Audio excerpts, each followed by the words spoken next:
प्रश्न दिला आहे 91 या त्रिकोणी संख्येच्या अगोदरची चौथी त्रिकोणी संख्या काढा। मागच्या व्हिडिओमध्ये आपण त्रिकोणी संख्येच्या नंतरची संख्या काढली होती। आता आपल्याला अगोदरची चौथी त्रिकोणी संख्या काढायची आहे। सर्वात आधी आपल्याला पहिल्या स्टेपमध्ये नेहमीच्या पद्धतीने त्रिकोणी संख्येचा काढायचा आहे पाया। पाया काढण्यासाठी आपल्याला त्रिकोणी संख्येला काय करायचं आहे, 2 ने गुणायचं आहे। म्हणजेच 91 गुणिले 2 बरोबर 182।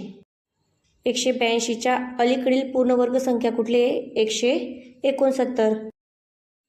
169 हा कोणाचा वर्गमूळ आहे, 13। हा आला आपला पाया। आता दुसऱ्या स्टेपमध्ये या 13 मध्ये आपल्याला काय करायचं आहे, अगोदरची चौथी त्रिकोणी संख्या विचारली, त्यामुळे आपल्याला काय करायचं आहे, 13 मधून 4 वजा करायचा आहे।